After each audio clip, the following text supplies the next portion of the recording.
Breaking news from KXAN News.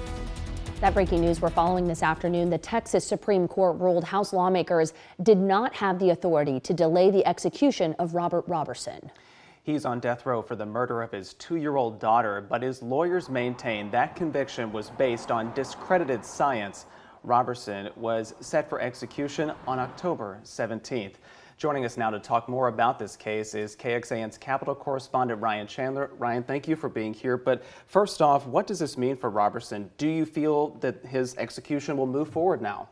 Well, he is still set to be executed. Nothing changes there. The core question here was whether the legislature had the right to delay effectively his execution by calling him to testify at the Capitol. It's something that we've never seen before in Texas history, and it really ignited almost a constitutional crisis because the executive branch and the legislature were arguing about who has the right to do that. Ultimately, we know what the Supreme Court said today. This doesn't change Robert's fate, though. Ultimately, he is still set to be executed. What the legislature did just delayed that significantly.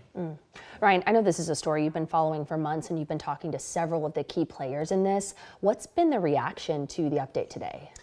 How you react to this ruling kind of depends on how you felt about this case beforehand. Those who were in favor of Roberson getting executed pointed to this and said, see, the legislature, you were wrong to do this. You never had the right to issue that subpoena. But it goes deeper than that because the legislature is actually fond of this decision because the Supreme Court upheld their right to issue subpoenas, to call for testimony. The Supreme Court never calls that into question. Even Roberson's legal team just gave me a statement praising this decision, saying thank you to the court for upholding the validity of the committee's right to obtain Roberson's testimony.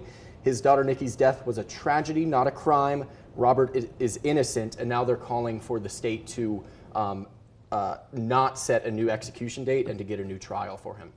So normally, Ryan, the Court of Criminal Appeals would handle any kind of appeal from a death penalty case, but how did the case end up before the Texas Supreme Court? It's a great question because we're thinking this is a criminal case at the heart of this story, so typically it would go to the highest criminal court, the CCA, but without getting too much government 101, the question at the core of this case in front of the Supreme Court was a civil one. It has nothing to do with Roberson's criminal case or whether he should be executed, but whether the legislature had the right to delay it. That's why it went to the Supreme Court. Okay, you touched on the impacts of this today a little bit, but talk to us about, we know lawmakers on the committee maintain that Roberson deserves a new trial. Right. So what impact does today's opinion actually have on that? Whether he will get a new trial will be decided by different courts. That still remains to be seen. The real impact of this decision is that it allows the legislature to call him to testify at a later date. I talked to the chairman of that committee's office this morning. They say they do intend to call him back to the Capitol for an unprecedented hearing with him in person, ideally before the legislative session begins on the 14th of January.